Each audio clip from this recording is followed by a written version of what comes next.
बच्चों 2.2 का अब हम आज चौथा क्वेश्चन से समझाना शुरू करते हैं। तो वीडियो रोक करके आप ये क्वेश्चन नोट कर लेना एक बार, मैंने आपको दिखा दिए। अब हम चौथा क्वेश्चन शुरू करते हैं।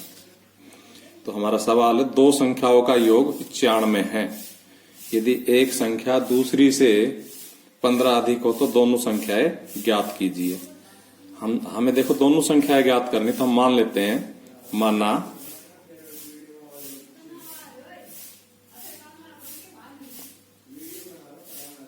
एक संख्या बराबर x।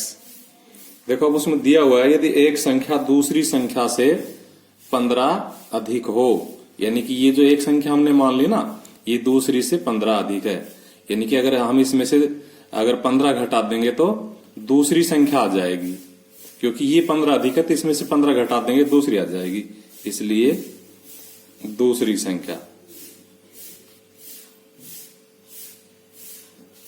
बराबर x माइनस 15।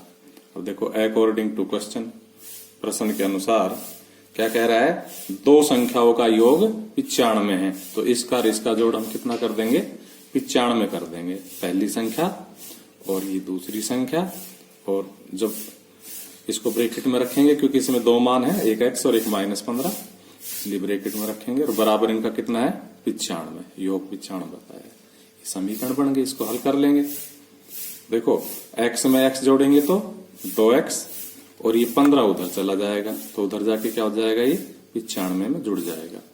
इस प्रकार से हमारे पास क्या आ जाएगा, x बराबर 95 में 15 जोड़ेंगे तो 110, और ये 2 का जाके भाग लग जाएगा। 110 में 2 का भाग देंगे 55 लिखेंगे, इसलिए एक संख्या बराबर 55, क्योंकि हमने एक संख्या x मानी, x का मान 55 आ गया। तथा दूसरी संख्या बराबर इस 55 में से 15 घटा देंगे, क्योंकि दूसरी संख्या हमने x माइनस 15 मानी है। तो 55 माइनस 15 40, इसलिए दोनों संख्याएं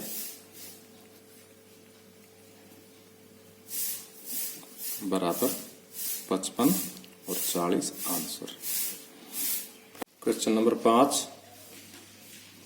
दो संख्याओं का अनुपात 5:3 है। तो माना दोनों संख्याएं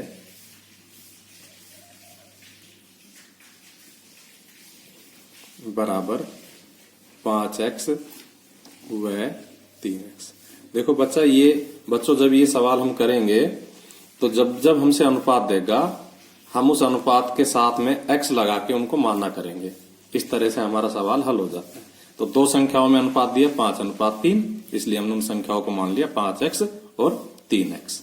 अब आगे सवाल में जो कंडीशन देगा उससे हम समीकरण बना लेंगे। तो लिखेंगे अकॉर्डिंग टू क्वेश्चन, यदि उनमें अंतर 18 है, यानी इन दोनों संख्याओं में अंतर कितना है, 18 है, यानी कि हम 5x में से 3x घटा देंगे तो हमारा 18 आना चाहिए।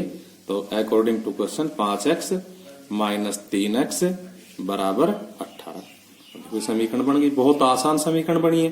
5x में से 3x घटा दो, कितना बचेगा, 2x बराबर 18 इंप्लाइज x बराबर 18/2 बराबर 9।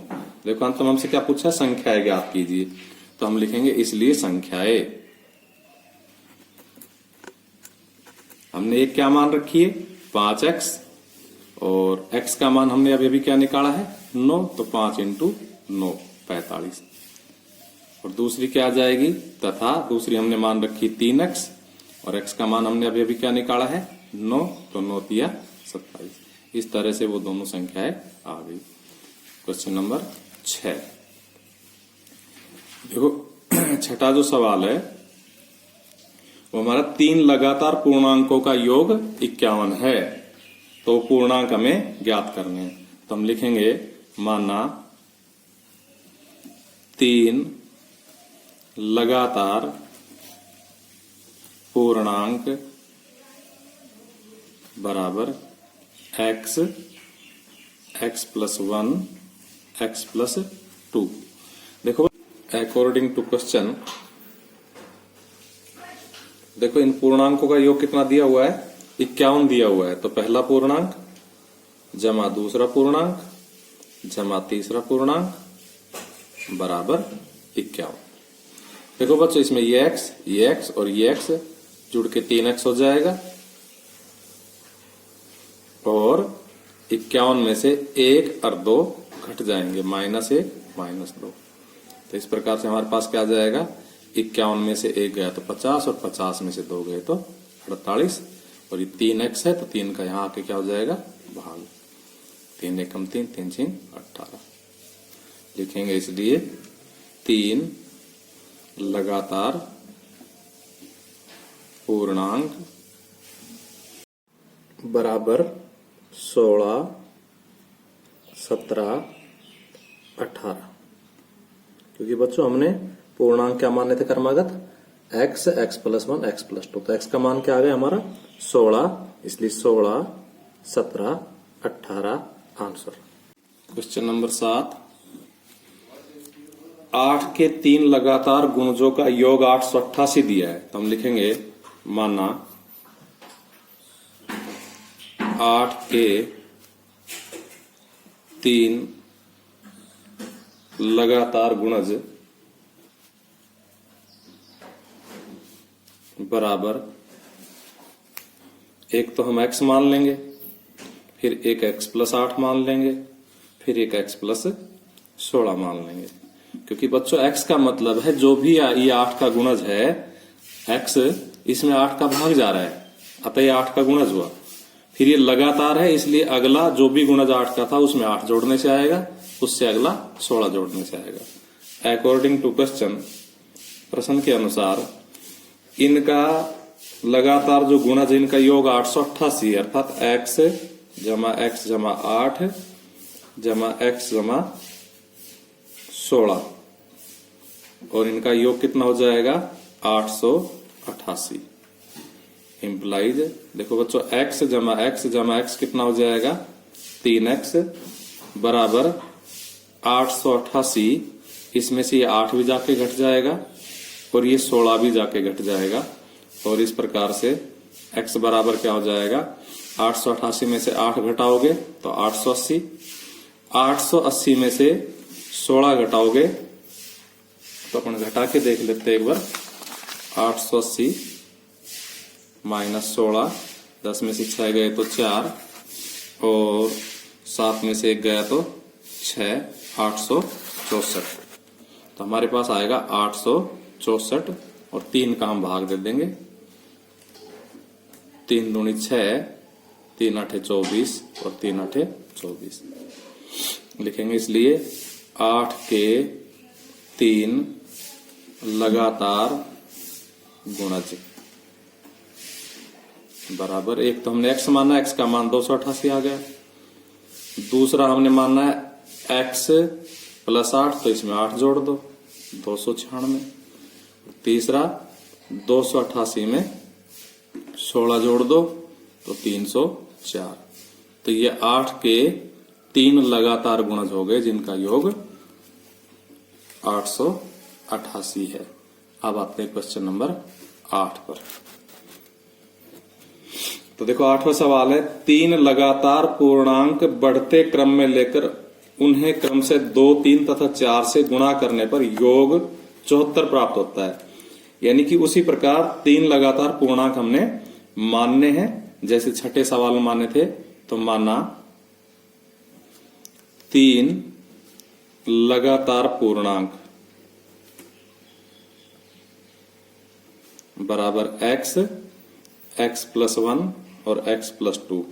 देखो बच्चों क्या कहा है, उसने हमसे कहा है कि इनको 2 से 3 से और 4 से गुणा करने पर, यानी पहले पूर्णांक को 2 से, दूसरे को 3 से, तीसरे को 4 से। तो देखो हमने पहला पूर्णांक 2 से गुणा किया, दूसरा पूर्णांक है ये है दूसरा, इसको 3 से गुणा किया, तीसरा पूर्णांक है वो ये है, इसको 4 से गुणा किया और गुणा करने पर इनका योगफल, तो यहाँ योगफल कर दो।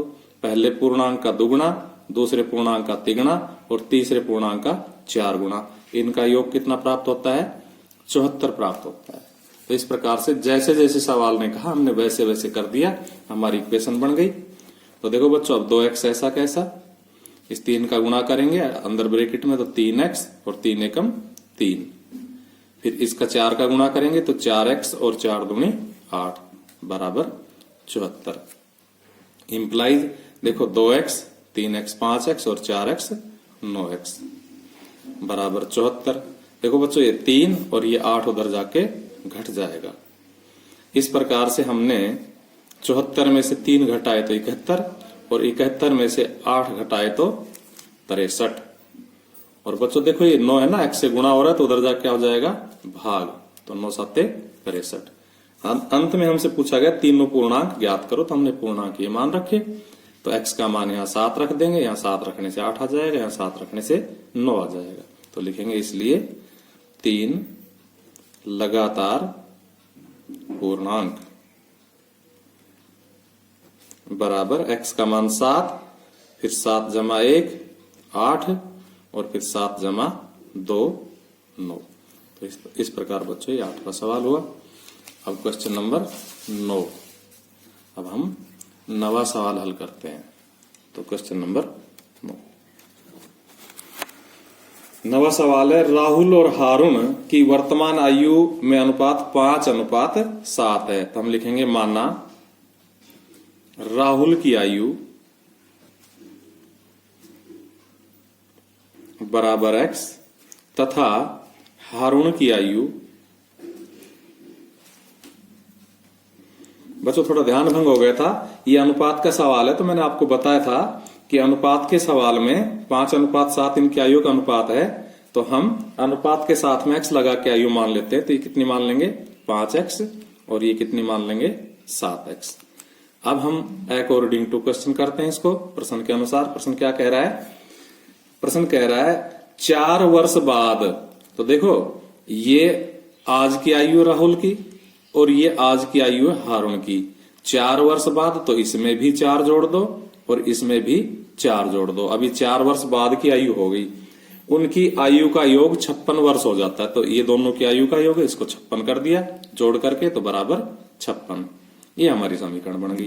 तो देखो 5x और 7x कितना हो गया 12x और 56 में से दोनों 4 जाके घट जाएंगे। तो इस प्रकार से हमारे पास कितना आ गया, हमारे पास आ गया 56 में से 4 गया तो 52, 52 में से 4 गया तो 48 और ये 12 गुना हो रहा है, ये 12 का जाके भाग लग जाएगा, तो 12 चौक 48। x का मान आ गया, लिखेंगे इसलिए राहुल की आयु।